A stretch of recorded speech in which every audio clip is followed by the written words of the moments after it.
है class 9th के NCERT science का जो चैप्टर 2 है उसको मैंने पूर्ण रूप से पढ़ा है और उसको पढ़ने के बाद जहाँ से क्वेश्चंस बनते हैं उसको अभी आपके सामने मैं प्रस्तुत करने वाला हूँ। तो चलिए इस वीडियो की शुरुआत करते हैं।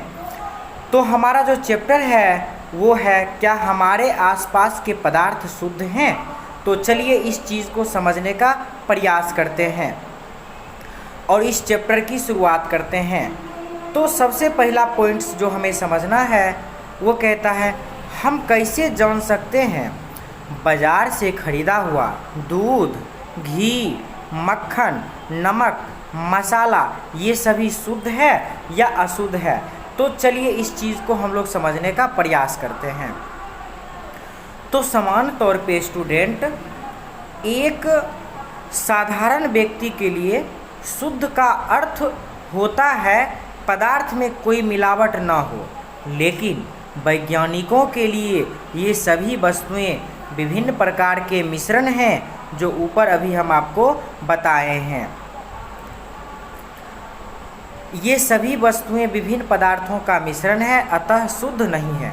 जैसे अगर उदाहरण में हम देखें तो दूध में जल, वसा, प्रोटीन आदि का मिश्रण है अर्थात दूध जो है ना वो शुद्ध पदार्थ नहीं है।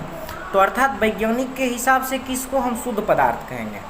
तो अकॉर्डिंग टू द साइंटिस्ट एक शुद्ध पदार्थ एक ही प्रकार के कणों से मिलकर बना होता है। उदाहरण के लिए जैसे कि समुद्र का जल अगर हम लें तो इसमें भी जनरली तौर पे खनिज, मिट्टी मिला हुआ होता है, लेकिन वहीं पे जो वर्षा का जो जल होता है ना वो शुद्ध जल होता है क्योंकि उसमें सिर्फ H2O है, उसके अलावा कुछ भी उसमें मिला हुआ नहीं होता है। अगला जो पॉइंट हमारा है मिश्रण क्या है। मिश्रण एक या एक से अधिक शुद्ध तत्व या यौगिकों से मिलकर बना होता है। अब जैसे कि मान लीजिए घुले हुए सोडियम क्लोराइड को आप कैसे अलग कर सकते हैं। तो बाष्पीकरण विधि से या आसवन विधि से। जैसे जल में नमक मिला हुआ है, आप जब उसे गर्म करेंगे तो पानी भाप बन करके उड़ जाएगा और आपको सिर्फ सोडियम क्लोराइड प्राप्त होगा जो एक शुद्ध पदार्थ है। आगे देखते हैं स्टूडेंट, हमारा जो पॉइंट था मिश्रण। तो मिश्रण के कितने प्रकार हैं। अकॉर्डिंग टू द साइंटिस्ट मिश्रण के कई प्रकार होते हैं। आपसे पूछा जाएगा मिश्रण के कितने प्रकार हैं, तो मिश्रण के कई प्रकार हैं अलग अलग तरीके से। जैसा कि अगर देखा जाए यहाँ पे तो पदार्थ की जो मात्रा उसमें है वो पूर्ण रूप से मिल गया है या नहीं मिला है, इसके हिसाब से मिश्रण दो प्रकार के होते हैं। समांगी मिश्रण जिसे विलयन कहते हैं और दूसरा होता है विसमांगी मिश्रण। जल में जब हम नमक मिला देते हैं तो पूर्ण रूप से नमक जल में विलीन हो जाता है जिसे समांगी मिश्रण कहते हैं और इसी को विलयन कहा जाता है। जल में जब आप चीनी को घोल देते हैं तो चीनी का भी कण जो है वो पूर्ण रूप से जल में विलीन हो जाता है, तो चीनी और जल का मिश्रण भी विलयन कहलाएगा। अगला है विसमांगी मिश्रण जिसमें अवयव के कण पूर्ण रूप से उसमें मिल नहीं पाते हैं। जैसे मान लीजिए कि जल में जो हमारा जल है उस जल में क्या करेंगे, ये बालू मिला देंगे। तो जल में अगर हम बालू मिला देते हैं तो वो पूर्ण रूप से उसमें मिलता नहीं। एनसीईआरटी में जैसे आपको कहा गया है, क्या कहा गया है कि सोडियम क्लोराइड यानी कि जो नमक है सोडियम क्लोराइड और लोहा का जो छीलन है यानी कि लोहा का बुरादा, इसको आप मिक्स कर देंगे सल्फर और जल में, तो ये सभी जो मिश्रण बनेंगे वो विसमांगी मिश्रण होंगे। ठीक है, आगे हमारा जो इसमें इम्पोर्टेंट है वही सब हम आपको स्टूडेंट बता रहे हैं। ठीक है, अभी यहाँ पे एक क्वेश्चन आ गई जो कि आपसे बन ही जाएगा, पदार्थ से आप क्या समझते हैं और एक समांगी मिश्रण और विसमांगी मिश्रण में अंतर बताइए। ठीक है, आगे हमारा है विलयन। क्या है विलयन, आप किसे कहेंगे, अभी तुरंत ऊपर बताए हैं।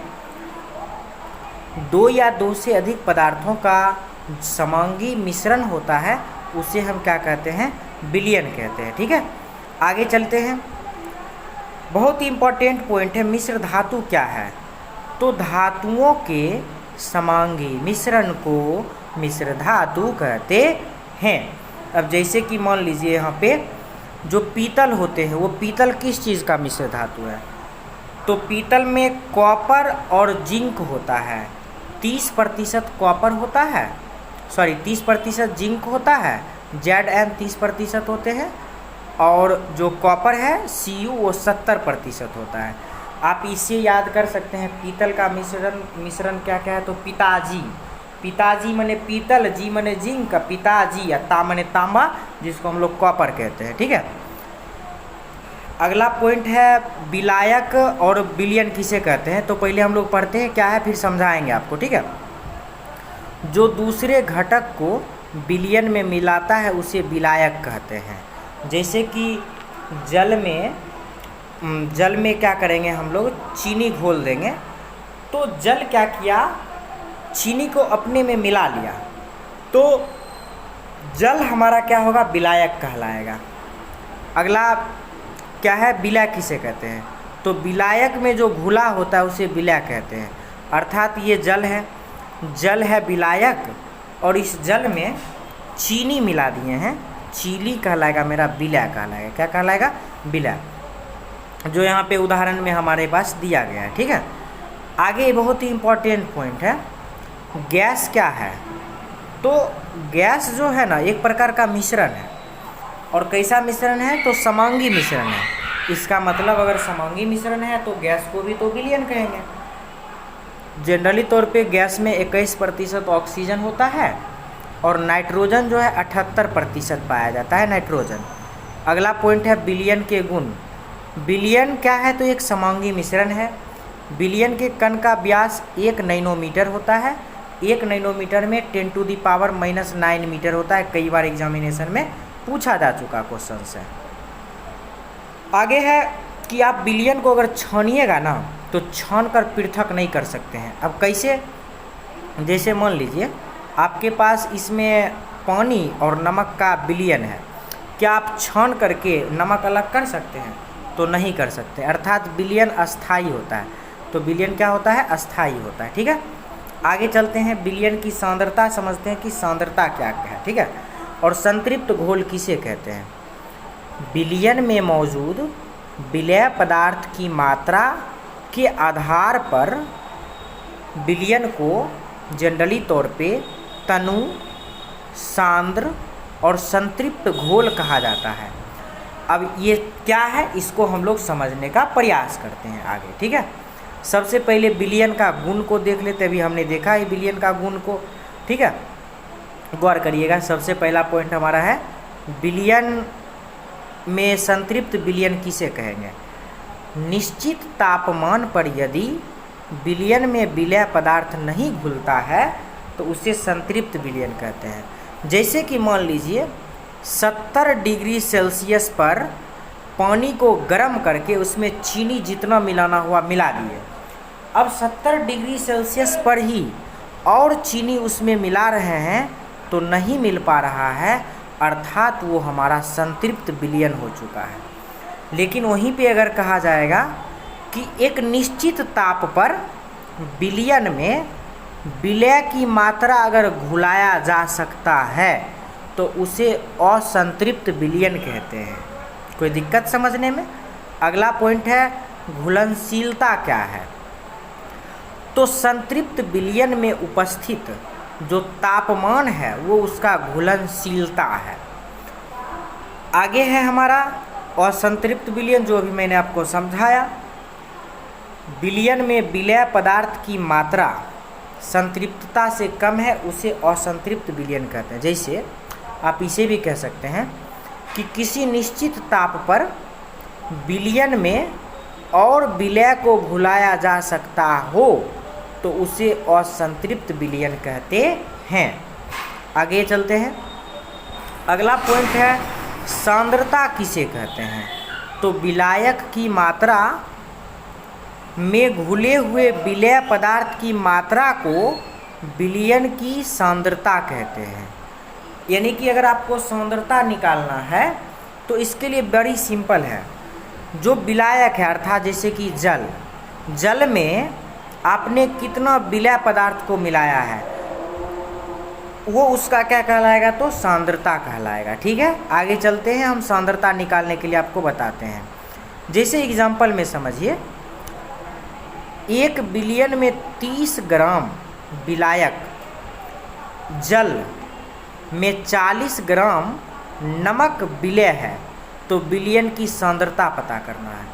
आप सबसे पहले सोचिए कि जल कितना है आपका, 320 ग्राम जल है, और आपके पास नमक कितना है, तो नमक है 40 ग्राम, अर्थात बिलियन कितना हो गया, तो बिलियन आपका हो गया 360 ग्राम हो गया। बिलियन कितना हो गया, 360 ग्राम हो गया। ठीक है, अब इस बिलियन में आपका नमक कितना है, तो वो नमक आपका है 40 ग्राम, तो 40 आप ऊपर दे दीजिए। आराम से ध्यान से समझिएगा क्या करना आपको, नमक की मात्रा निकालना है तो सिंपल है।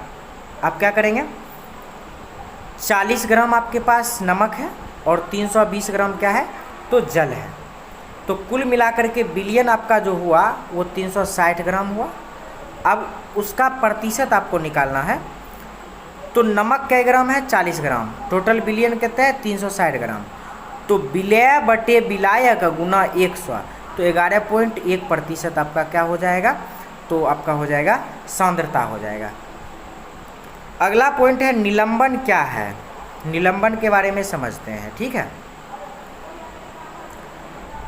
निलंबन एक विषमांगी मिश्रण है जिसमें विलय पदार्थ के कण घुलते नहीं हैं, अर्थात इसका मतलब है कि विलयन में जो निलंबित कण है उसे आप आँखों से देख सकते हैं। तो निलंबन के हम लोग गुण को समझते हैं। सबसे पहला पॉइंट, निलंबन कैसा मिश्रण है, तो विषमांगी मिश्रण है। अगेन इसे हम आँखों से इसके कण को देख सकते हैं। जब निलंबन से प्रकाश को गुजारा जाता है तो आप उसे आसानी से देख सकते हैं, अर्थात वो टिंडल प्रभाव को दिखाता है। आगे जब हम निलंबन को शांत छोड़ देते हैं तो इसके कण नीचे बैठ जाते हैं, इसका मतलब है कि ये अस्थायी होता है। अगेन हम समझते हैं कोलाइडी क्या है, तो कोलाइडी क्या है, तो कोलाइडी को समझने के लिए आप गौर करिएगा। कोलाइडी के कण विलयन में समान रूप से फैले होते हैं, यह एक समांगी मिश्रण प्रतीत होता है। यानी कि जो कोलाइडी है ना, ये आपको दिखने में लगेगा कि ये समांगी मिश्रण है, लेकिन ये समांगी मिश्रण नहीं होते हैं, ये विषमांगी होते हैं। अब आपसे सवाल पूछा जाएगा कोलाइडी कैसा मिश्रण है, तो कोलाइडी विषमांगी मिश्रण है, अर्थात जैसे कि दूध क्या है, तो दूध कोलाइडी है। आगे देखते हैं, अगला पॉइंट है कि टिंडल प्रभाव किसे कहते हैं। ये स्टूडेंट कई बार आपके एग्जामिनेशन में पूछा जा चुका क्वेश्चन है। ठीक है, प्रकाश की किरण का फैलाना ही टिंडल प्रभाव कहलाता है। जैसे कि गौर करिएगा, इसमें हमारा जो है क्या है, तो इसमें हमारा निलंबन है और इसमें हमारा है कोलाइडी विलयन। कौन सा विलयन है, कोलाइडी विलयन है। ठीक है, जब यहाँ से टॉर्च जलाते हैं तो हमारे निलंबन से प्रकाश के किरण आसानी से पार कर जाती है, लेकिन जब कोलाइडी विलयन में प्रकाश की कण देखा जाता है, जैसे दूध अगर इसमें रखा हुआ है तो आप ध्यान से देखेंगे कि पूरे ग्लास में प्रकाश फैल जाता है। इसी प्रक्रिया को टिंडल प्रभाव कहते हैं। आगे चलते हैं, आपसे सवाल कई बार पूछा गया कि टिंडल प्रभाव को कहाँ कहाँ देखा जा सकता है, तो कमरे में देखा जा सकता है और जंगलों में भी आप टिंडल प्रभाव देखा जा सकता है। आगे जो पॉइंट है वो क्या है, गौर करिएगा, हमारा वो है खास करके यहाँ पे कुछ पॉइंट उदाहरण के साथ दिया गया है। द्रव और गैस का मिश्रण है एरोसॉल। कोहरा, बादल, कुहासा क्या है, एरोसॉल है। धुआं, स्वचालित वाहन का निथारा, ये भी एरोसॉल है। शेविंग क्रीम जिसे हम फोम कहते हैं। दूध फेस क्रीम इमेसल है। इस तरह से ये इम्पॉर्टेंट पॉइंट है, आप इसे देख लीजिएगा और याद कर लीजिएगा, ठीक है। आगे की ओर रुख करते हैं। कोलाइडी विलियन का जो है गुण है, यह एक विषमांगी मिश्रण है। इसे आँखों से आप नहीं देख सकते हैं क्योंकि इसके कण बहुत छोटे होते हैं। साथ ही साथ आपको पता है कि इसमें टिंडल प्रभाव होता है, लेकिन जब इसको शांत छोड़ दिया जाता है तब ये कण नीचे बैठते नहीं हैं, अर्थात ये अस्थायी होते हैं।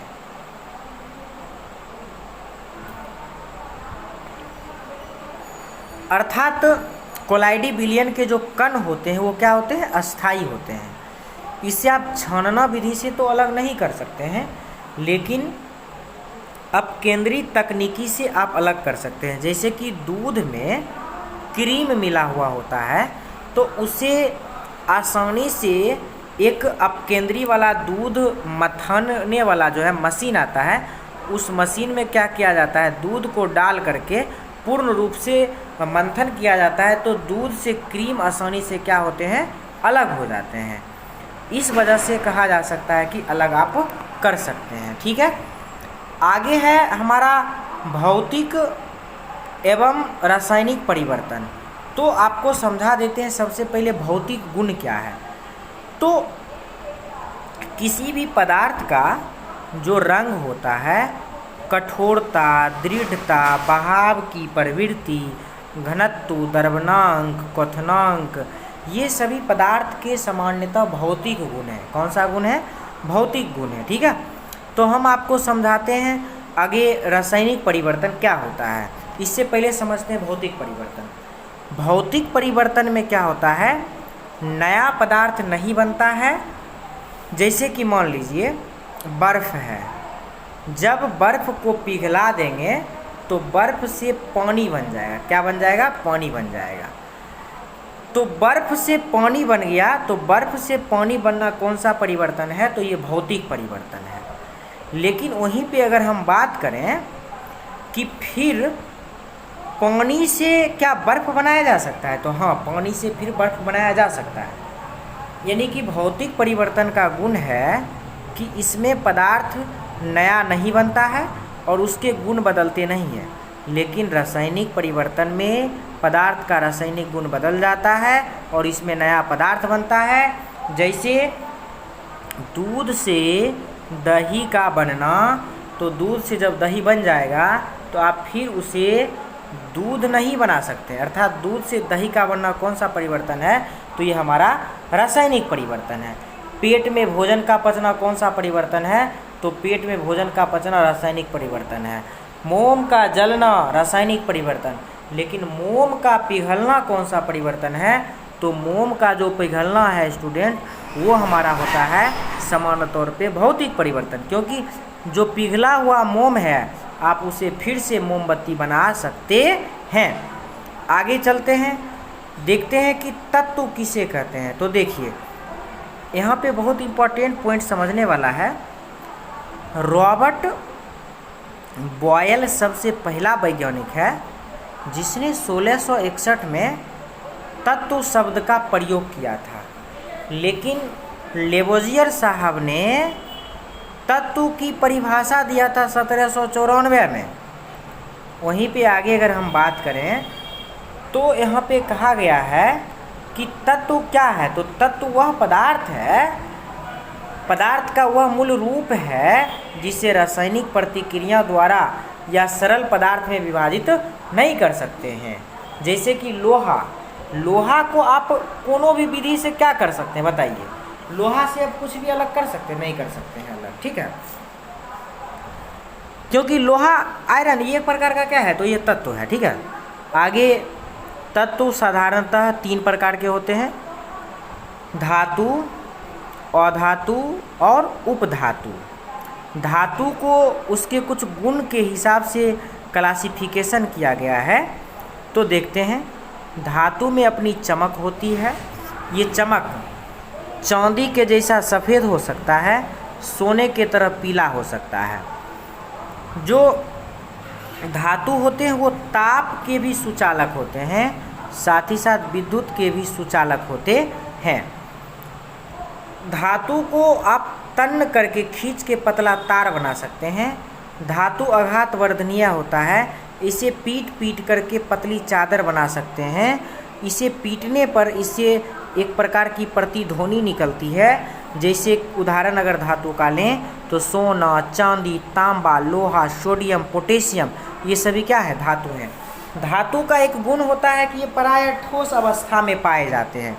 लेकिन एक सवाल आता है, वह कौन सा धातु है जो कमरे के ताप पर भी द्रव अवस्था में पाए जाते हैं?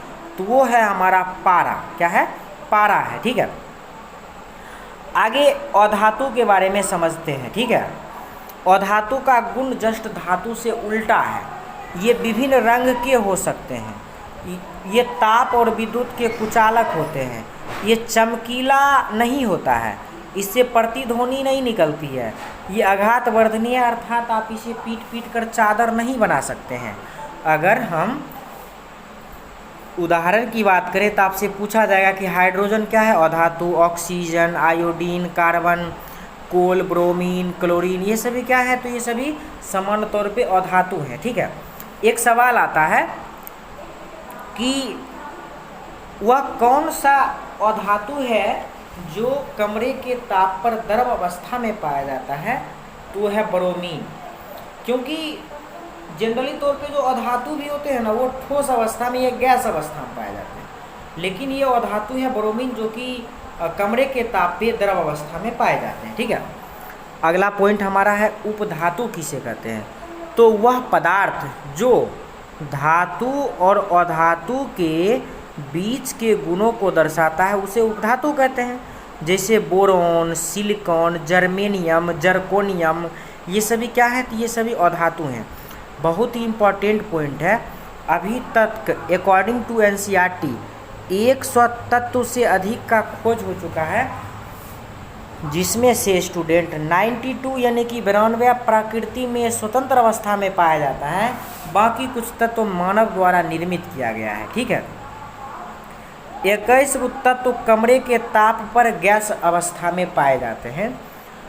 2 तत्व जैसे कि पारा और ब्रोमीन कमरे के ताप पर द्रव अवस्था में पाए जाते हैं, जिसमें हमारा पारा धातु है और ब्रोमीन क्या है? तो अधातु है।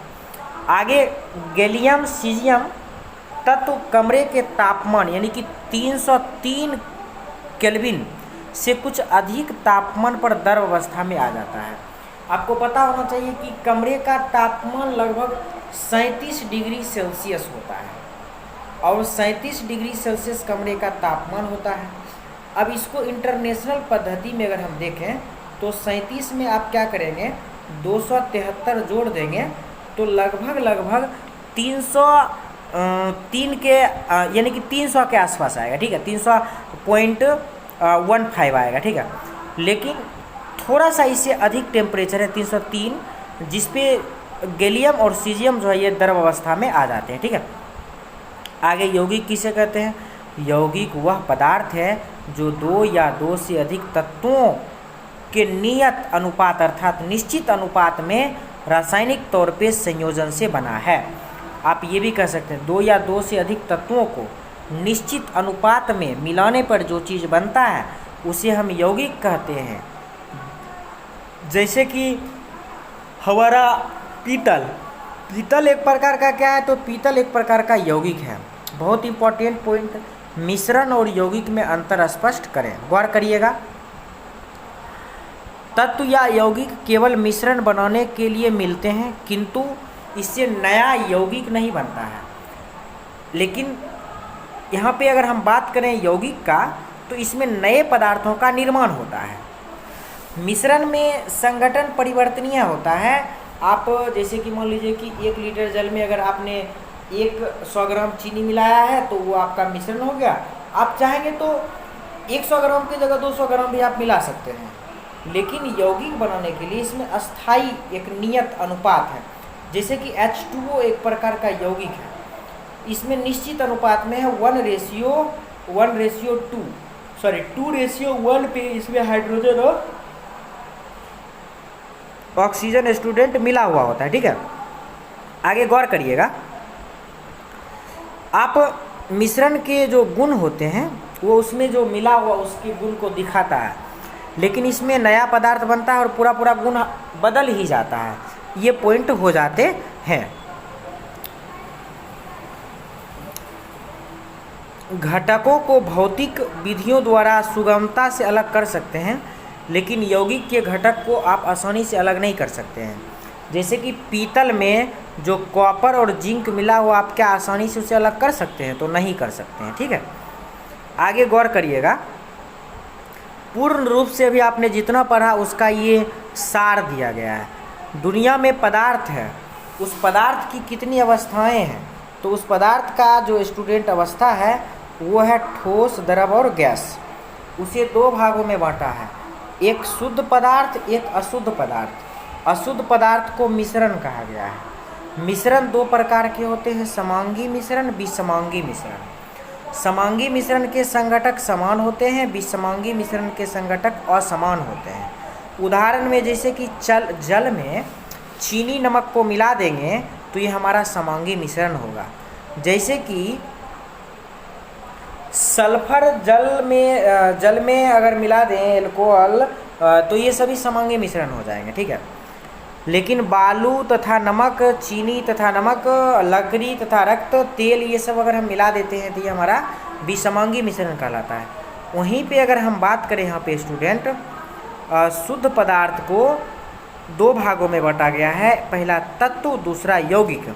अब तत्व को भी तीन भागों में बांटा गया है, धातु, अधातु और उपधातु में, ठीक है।